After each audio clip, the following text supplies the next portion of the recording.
지금 미국은 가장 이 시나리오를 싫어해요. 겁준 것 같아요.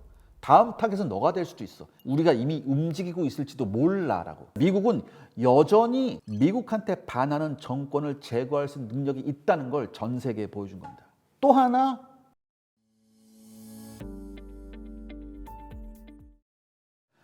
시청자 여러분 안녕하십니까? 작전본부 샤르 엑스파일 이세환입니다.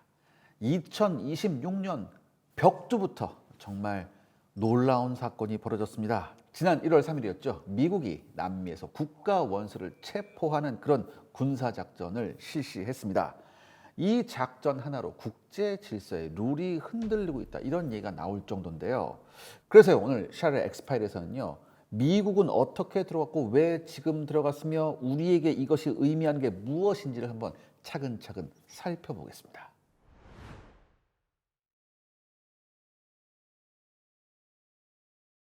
네, 1월 3일 제가 말씀드렸죠. 우리 시각으로는 이제 일요일 날이었는데 미국이 군사작전 오퍼레이션 애블솔루트 리졸브를 시행했습니다.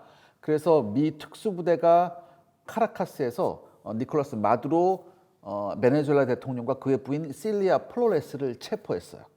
이 마두로 부부는요, USS 이오지마함을 거쳐서 미국 본토로 이송된 이후에 구금이 되었고요. 이 마두로는 향후에 마약 범죄와 테러 연관 이런 범죄 혐의로 기소될 예정입니다. 그리고 같은 날 델시 로드리게스 임시 대통령이 취임했는데요. 일단은 이 베네수엘라 최고 법원하고 군부의 지지 아래 이 델시 로드리게스 부통령이 정권을 장악했습니다. 임시로. 그런데 여기서부터 조금 좀 혼란이 있습니다. 처음에는 굉장히 강경한 모습을 보였어요. 이 사람이.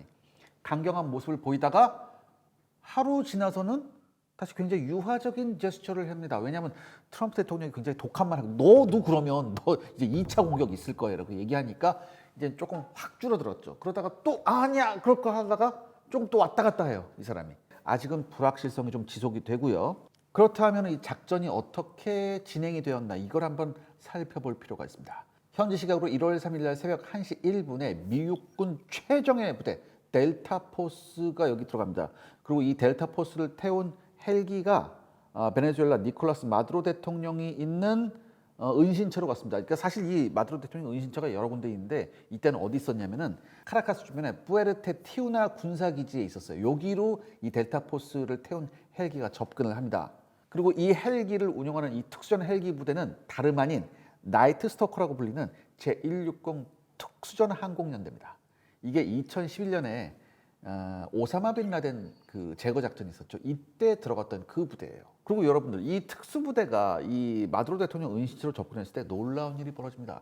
바로 이 베네수엘라 수도 카라카스의 전기가 갑자기 다 끊겨요. 다 전부 다 끊깁니다. 전부 다 정전이 되고 이 카라카스 외곽 지역과 주변 항구에서 폭발음이 들리면서 미국의 공습이 시작됐다는 이런 이제 시그널이 나오기 시작하죠. 그러니까 여러분들, 여기서 어떻게 카라카스에 있는 전기를 미국이 다 끊었을까요? 놀랍게도 사이버 작전을 합니다. 미국이 사이버 작전을 하면서 컴퓨터 바이러스 공격으로 카라카스의 전기를 완전히 끊어버린 거예요. 그리고 이어서 F-35A와 F-18이 출격을 해서 베네수엘라의 핵심 기지를, 핵심 군사 목표를 공습하기 시작합니다. 그러니까 당연히 어떻게 됐어요? 이렇게 되니까 전기 나가고 이렇게 막 공습 뒤집었으니까 당연히 베네수엘라 군부는 혼란에 빠집니다.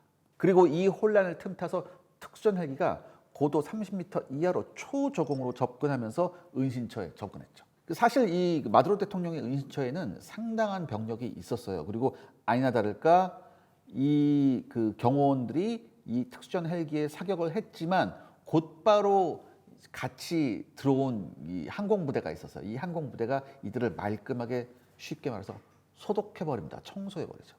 물론 이 과정에서 미군도 약간의 부상이 있었는데 뭐 큰 문제는 아니었고요. 그리고 헬기가 착륙하자 여기에서 델타 포스 대원들이 뛰어나오기 시작하죠. 그리고 베네수엘라군의 방어를 뚫고 은신처로 달려갑니다. 미 정부 관계자는 워싱턴 포스트와의 인터뷰에서 이렇게 얘기했습니다. 첫 폭발이 울린 순간부터 거주지의 문을 부수고 들어가기까지 시간이 3분 걸렸다, 이렇게 얘기했어요. 철문을 닫으려고 하는데 그 마지막 순간에 누군가 철문을 탁 잡습니다. 이게 누구였냐? 델타 포스 대원이었어요. 이거 어떻게 해요? 바로 이제 끄집어내는 거죠. 나와. 그리고 이 작전에 참가했던 미 델타 포스가 마두로 대통령 부부를 생포해서 헬기로 태워서 운송하는 시간까지 하면 10여 분밖에 안 걸렸습니다. 그러니까 여러분들, 이 도널드 트럼프 대통령이 공격 명령을 내린 지 불과 3시간 만에 모든 작전이 완료된 겁니다. 이게 너무 이제 영화 같잖아요. 사실 영화 같은데, 이번에 마두로 대통령 체포 작전이 뭡니까? Absolute Resolve, 즉 확고한 결의예요. 그래서 이 체포 작전에 앞서서 지난해 8월부터 CIA가 공작을 시작합니다. 상당한 스파이를 침투시켜서 마두로 대통령의 정보를 수집했습니다. 무엇보다도 여러분들, 이 미 정부가 마두로 대통령 체포에 직접적인 정보를 제공하는 사람한테 포상금을 약속했었어요. 얼마냐면 5천만 달러예요. 우리나라 돈으로 700억입니다. 700억이 넘어요. 그러니까 이 막대한 포상금이 체포 작전에 엄청난 기여를 했다는 후문이 있습니다. 그러니까 여러분들, 이게 뭐 동서고금을 막론하고 모든 첩보 작전에서 가장 중요한 건 뭡니까? 돈이에요. 즉 상대방을 무엇으로 포섭할 수 있는가? 돈입니다. 여러분들, 돈이에요. 그래서 댄 케인 합참 의장이 이런 얘기를 했었죠. 우리 CIA 팀이 마두로가 어디에 숨어 있고 어디로 여행하고 뭘 먹고 뭘 입고 그의 반려동물은 무엇인지를 이해하는데 굉장히 큰 도움을 줬다. 이렇게 전했어요. 그러니까 이거 속속들이 다 알고 있어요. 그가 뭐예요? 한마디로 이거. 마두로 대통령의 경호원이 됐든 뭐가 됐든 최측근을 포섭했다는 얘기죠. 이거. 그다음에 이제 마두로 대통령 체포 작전을 하려면 이 사람이 어디에 숨어 있을 때 체포 작전을 하려는지 이것도 정해야 되고, 그렇다면 그 내부 구조도 알아야 될 거 아니에요. 이것도 정보가 싹 털렸습니다. 왜냐하면은 이 작전이 있기 전에 델타 포스가 켄터키에 실물하고 똑같은 모형을 해놓고서 강력한 훈련을 실시하고 들어가요.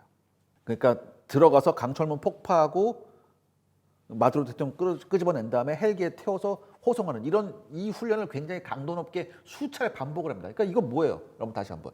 이 스파이가 마두로 대통령이 어디에 숨어 있고 그 내부 구조가 뭔지 다 알려준 거예요, 사실. 그러니까 이건 입으로 알려줬겠어요? 안에서 몰래 사진 찍었겠지, 얘가. 휴대폰으로 사진 찍고 설계도 그려서 이것까지 다 통째로 넘겨준 거예요. 그렇다면 여러분, 이게 중요한데요. 이 마두로 대통령은 안전가옥이 이거 하나였을까요? 아니에요. 마두로 대통령은요, 6군데에서 8군데로 알려져 있는 안전가옥이 있었어요. 그런데 중요한 건 뭐였냐면 어디에 제일 오래 있었느냐, 어디를 제일 마두로 대통령이 선호하느냐, 이게 문제였거든요. 그런데 이 마두로 대통령은요, 바로 푸에르테 티우나 군사기지하에 있는 라로카라는 이 지하 벙커를 가장 애용했습니다. 이 라로카는 이제 스페인어로 바위란 뜻이에요. 우리나라 말로 하면 바위란 뜻이에요, 이게. 그럼 왜 이 푸에르테 티우나 군사기지를 선호했을까요? 여기에는 일단 이게 군사기지니까 여기에 베네수엘라 국방부하고 군사학교도 있었고요. 최종의 경호대도 여기 함께 있었어요. 군사기지니까. 그러니까 마두로 대통령 입장에서는 가장 안전하다고 느끼는 장소였죠. 그러면 여기서 이런 생각을 해보면 됩니다. 야, 일단은 목적이 마두로 대통령의 제거면 가장 미국이 좋아하는 거 있잖아요. 왜? B2 스텔스기 날려서 방커버스터 터뜨리면 한 번에 팍 할 수 있지 않냐, 이렇게 됐는데, 일단 이런 작전은 이 작전은 이게 이렇게 되면 명분이 없어져요. 왜냐? 트럼프 입장에서는 마두로를 생포해서 어디에 법정에 세워야 돼요. 그래서 네 죄가 이렇게 해서 이걸 이렇게 됐다. 그렇기 때문에 너는 미국 법정에 섰다. 이걸 전 세계에 보여줄 필요가 있단 말이지. 이래서 마두로를 벙커버스터로 날려보지 않은 거예요. 또한 만약에 벙커버스터를 날렸는데 거기 없으면, 그리고 있다 하더라도 벙커버스터가 폭발했는데 만에 하나 살아있으면, 이런 여러 가지 문제가 있었거든요. 또 하나, 이게 사실 이 미국은 1976년에 제럴드 포드 대통령이 행정명령을 하나 내린 게 있습니다. 정치적 암살을 미국은 하지 않는다. 이 법이 여전히 유효해요. 사실 실제로 미국이 2001년 아프가니스탄 침공 작전하는 중에 미국의 그 무인 정찰기 프레데터라고 있어요. 얘가 탈레반 지도자인 무하마드 오마르를 발견합니다.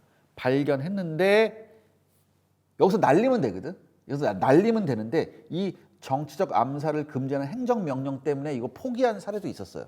하지만 이때 이 포기한 사례가 굉장히 미군한테 천추의 한이 됩니다. 왜? 여기서 제꼈으면은 전쟁을 안 해도 된다, 이런 게 있었거든요. 이런 그 게릴라 조직, 유사 정부 같은 이 게릴라 조직한테 굉장히 치명적인 게 뭐냐면 헤드를 없애버리는 거예요. 이게 구심점이 없어버리거든. 그러면 게릴라들은 흩어지게 마련이에요. 와해되거든요. 그런데 이때 이 기회를 놓쳤기 때문에 이 이후부터는 행정명령을 약간 무시하는 미국의 행태가 굉장히 많이 나오죠. 이 이후부터는. 그 다음에 마두로 대통령이 또 방심한 이유가 있었습니다. 체포작전이 있기 전날에 중국 시진핑 국가주석이 보낸 특사를 마두로가 만나요. 그래서 막 사진 찍고 형제를 과시했거든. 그렇죠. 그러니까 여러분들 이게 아직은 확인된 건 아니지만 여러분들 체포작전 전날에 이랬단 말이야. 그럼 뭐예요? 공습과 체포작전이 수행된 1월 3일에 아직은 중국 특사단이 베네수엘라에 여전히 남아있었을 가능성도 있단 말이에요. 그러니까 마두로 입장에서 야 지금 중국 특사단이 카라카스에 있는데 베네수엘라 카라카스에 있는데 감히 미국이 군사작전을 해? 못할 거다. 이렇게 생각할 수도 있을 거예요. 그러니까 이 허를 완전히 미국이 찔러버린 거죠.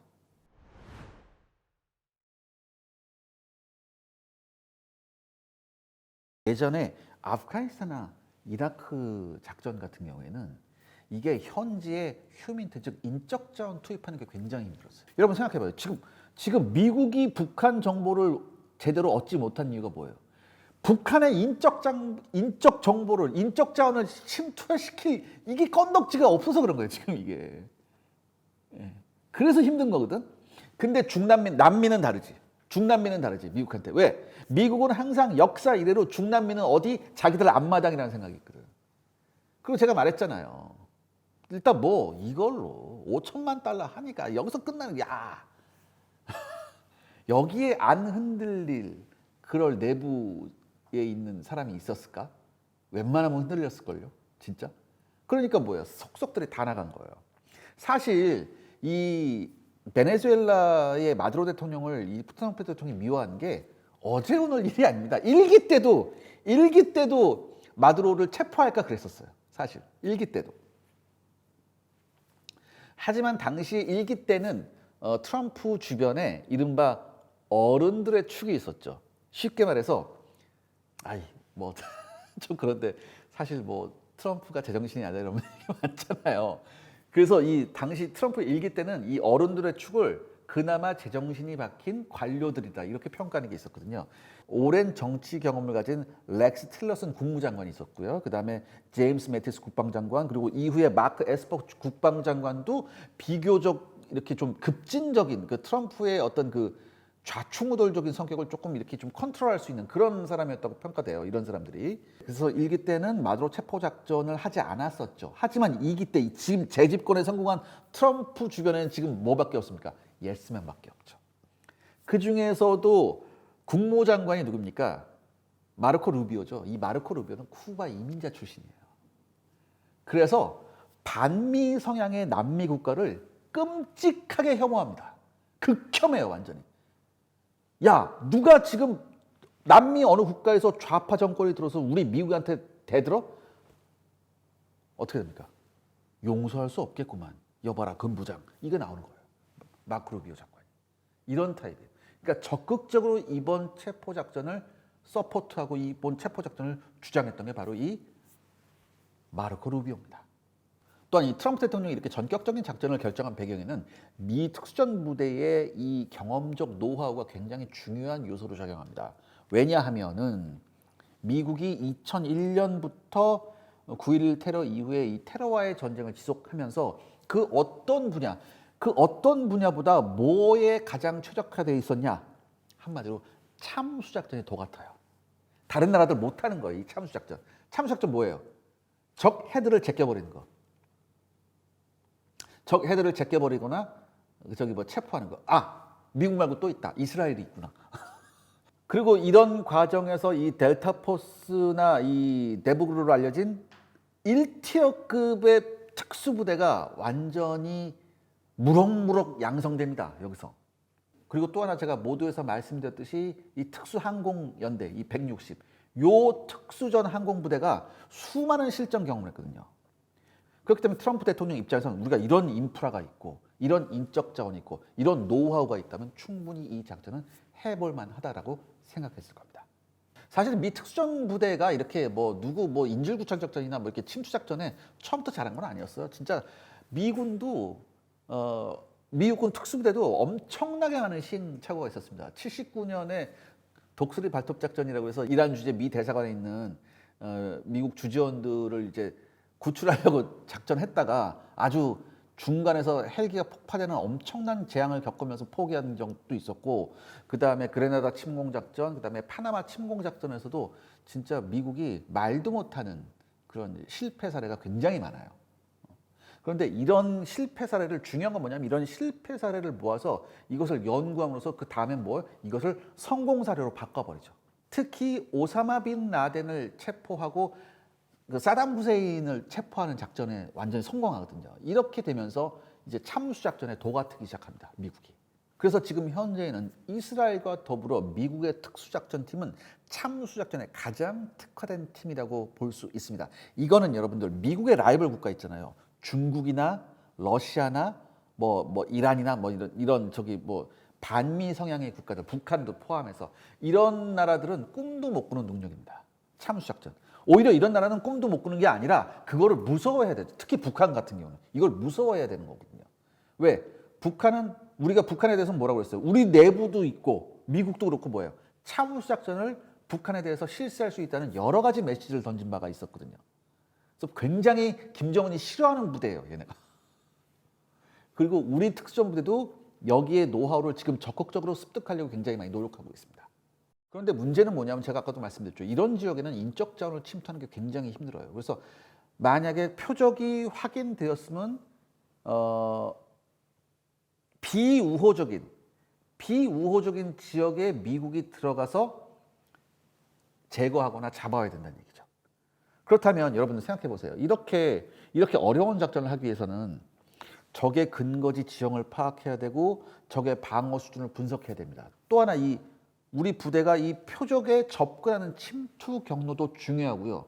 이 표적을 제거하거나 체포한 이후에 탈출하는 경로도 확보해야 돼요. 그러니까 수많은 위험 요소가 있죠. 이걸 정밀 분석해서 작전을 짜야 됩니다. 그리고 여러분들 이런 정밀 작전을 짜려면 굉장히 오랜 시간이 걸려요. 그리고 이 사이에 표적이 다른 곳으로 이동할 수도 있습니다. 그러니까 엄청나게 힘든 작전이에요. 그렇다면 미국은 이 문제를 어떻게 해결했을까? 바로 여러분들 놀라지 마세요. 여기에 미국이 자랑하는 AI 기술이다. 바로 이게 킬웹이라고 하는 건데, 보통 우리가 AI 하면 뭐예요? 제미나이, 뭐 챗GPT 이런 얘기만 하는데 아니에요. 실제 실용 목적으로 사용된 이 AI 기술은요, 미국의 팔란티어라는 회사가 있습니다. 이 팔란티어라는 회사가 개발한 킬웹이라는 프로그램이에요. 미국 CIA는요, 이 빈라덴을 비롯한 테러리스트의 위치를 확보하고자 막대한 정보 중에서, 그러니까 여러분들 중요한 게 뭐냐면 정보를 얻는 건 문제가 아니에요. 막대한 정보는 쏟아져 들어오거든요. 중요한 건 막대하게 쏟아져 들어온 정보 중에서 필터링을 하는 게 중요합니다. 즉 쓸모 있는 정보가 뭔지를 걸러내고 이 걸러진 정보를 퍼즐 맞추게 하는 게 굉장히 중요한 작업이에요. 정보를 얻는 건 그렇게 중요한 작업이 아니에요. 이건 쉬워요, 오히려. 즉 이 필터링하는 굉장히 어려운 작업을 누구한테? AI가 걸러내게 합니다. 그래서 팔란티한테 이런 것을 걸러낼 수 있는 AI를 요구했고 그 결과물이 바로 이 킬웹이에요. 즉 CIA는 이 킬웹 덕분에 오사마 빈 라덴을 추적할 수 있었고요. 이 킬웹은 지속적으로 미 특수전작전 부대에 엄청난 기여를 합니다. 그러니까 이 킬웹의 작동 방식을 보면요, 여러분들 미국이 보유한 수많은 정찰 자산에서 입수한 막대한 정보를 융합 및 분석해서 표적의 위치를 찾아냅니다. 그리고 이 이후에 이 표적에 최적으로 접근할 수 있는 타격 부대를 선별하고 침투 루트까지 정해줘요. 한마디로 최선의 작전 방법을 추천해 주는 거죠. 이렇게 되면 어떻게 됩니까? 여러분들 작전 준비 시간을 굉장히 극단적으로 줄일 수 있습니다. 여러분 영화에서 보시면 예전에 뭐 미 특수정 부대가 어디를 하려고 하면 막 수주에서 수개월 단위로 막 훈련하고 막 그랬어야 되거든. 근데 이번에 이 작전은 여러분들 불과 며칠 동안 아주 강도 높은 작전을 한 다음에 델타 포스가 들어갔단 말이에요. 그러니까 작전 기간이 굉장히 확 줄어들었죠. 뭐 때문에? 바로 이 킬웹 때문에.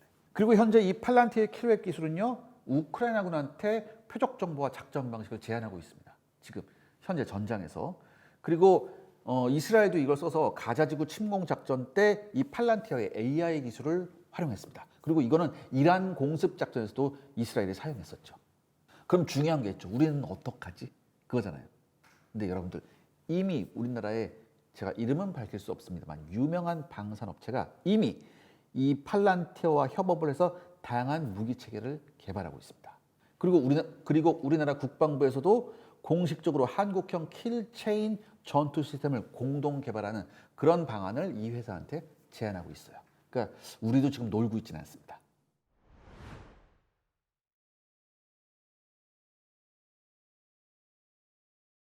아마 이건 전 세계적으로 좀 굉장히 커다란 파장을 준 것 같아요. 일단 미국의 동맹국들 중에서도 미국한테 약간 고개를 갸우뚱하는 나라들도 있고, 그 다음에 미국에 반대하는 국가들은 일제히 뭐 성토하는 성명서를 냈죠. 그 다음에 미국 내부에서도 이게 문제가 됐죠. 왜? 이게 의회 승인을 받지 않고 트럼프 대통령이 그냥 전격적으로 해버렸거든요.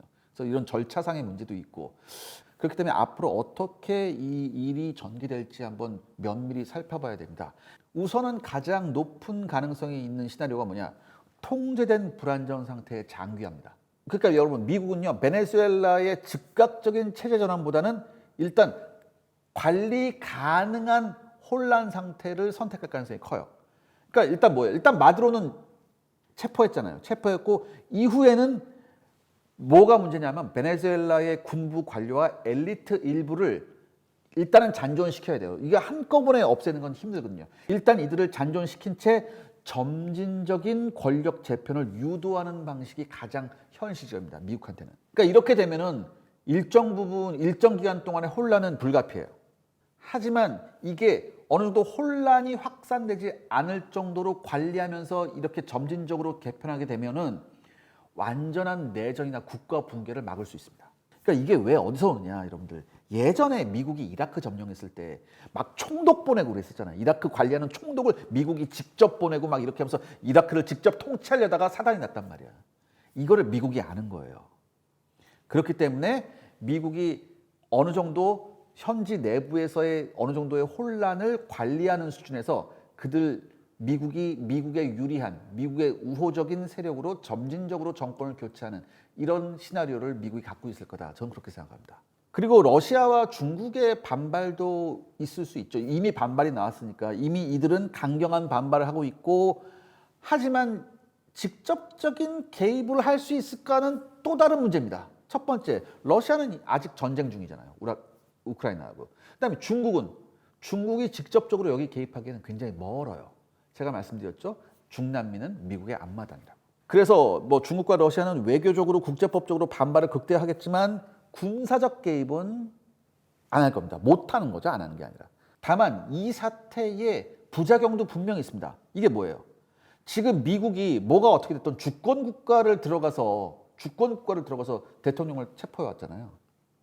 이건 한마디로 중국과 러시아한테도 주권 침해 기준선을 어떻게 낮추는 방향으로 갈 수 있어요. 극단적으로 해서 중국도 어떻게 해요?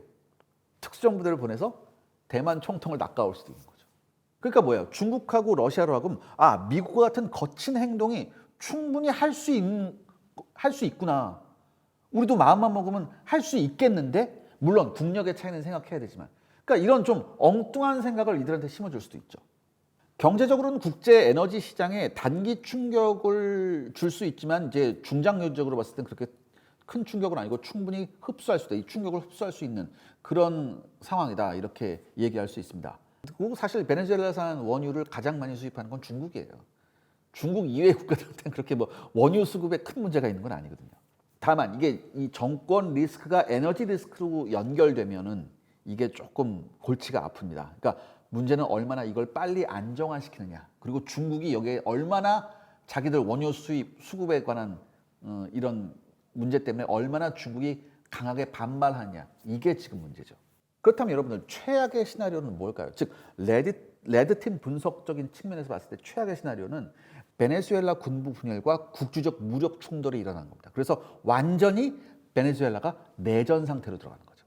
이렇게 되면 어떻게 돼요? 베네수엘라가 친미와 반미 세력으로 갈라져서 싸우게 되면요, 문제가 심각해집니다. 왜냐하면 지금 베네수엘라가 국경 맞대고 있는 게 콜롬비아, 브라질이거든요. 이쪽으로 난민과 무장 세력이 확장할 수 있어요. 특히 지금 트럼프 대통령이 다음 타겟으로 찍은 게 어디예요? 콜롬비아거든요. 그러면 이 무장 세력들이 콜롬비아하고 연계할 수도 있거든요. 이렇게 되면 중남미에서 굉장히 극심한 혼란이 올 수 있습니다. 특히 어떻게? 군사적으로. 그래서 지금 미국은 가장 이 시나리오를 싫어해요. 그래서 제 생각에는 트럼프가 콜롬비아한테 미리 겁준 것 같아요. 다음 타겟은 너가 될 수도 있어. 알아서 잘해야 될걸? 아니, 우리가 이미 움직이고 있을지도 몰라라고. 이렇게.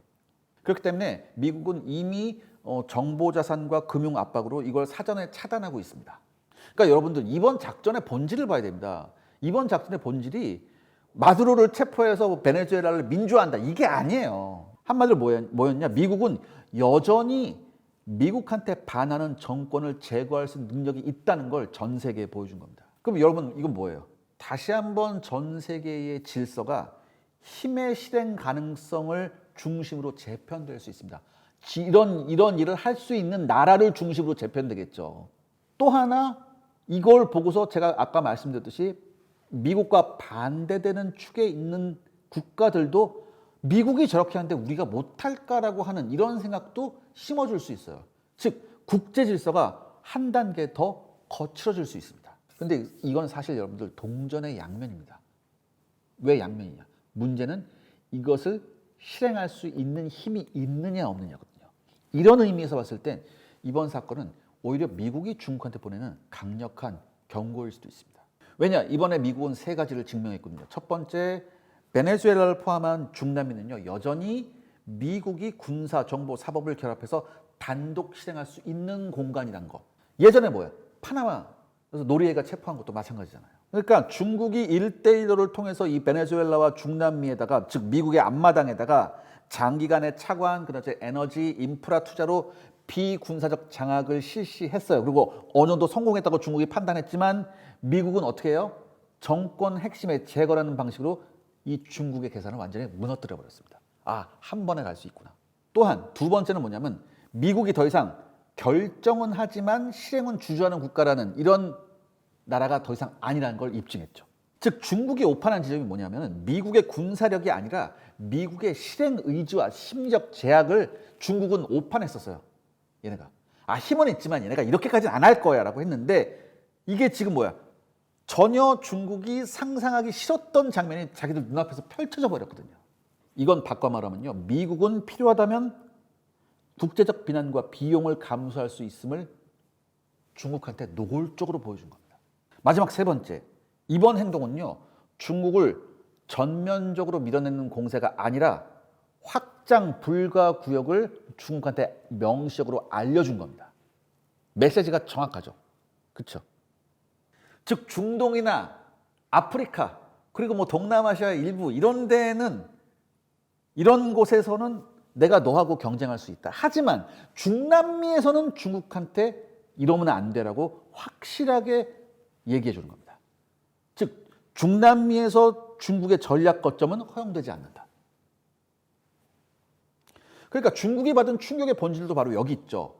이 미국이 실시한 작전의 속도나 강도가 아니라 미국이 어떻게 실제 행동의 기준선을 공개해 버렸잖아요, 이번에. 그러니까 어떻게 돼요? 이제부터는 중국의 중남미 전략이 대폭 수정될 겁니다. 그러면 이제 이런 얘기가 마지막으로 이런 얘기가 나오죠. 자, 만약에 제가 아까도 얘기했지만 만약에 미국이 이런 행동을 하면 중국도 마찬가지로 대만에다가 이렇게 할 수 있지 않냐, 이런 얘기가 나와야 되는데 이거는 조금 상황이 달라요. 이 베네수엘라는요, 미국의 단독 실행이 가능한 지역이에요. 왜냐?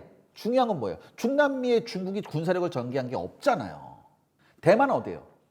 대만은 비록 중국의 앞마당이라고 중국은 주장하지만 대만 주변에 미국의 동맹국이 많습니다.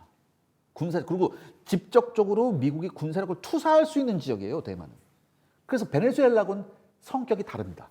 그러니까 여기서 우리가 이 점을 너무 간과해서는 안 돼요. 한마디로 이번 사태의 메시지는 확실하죠.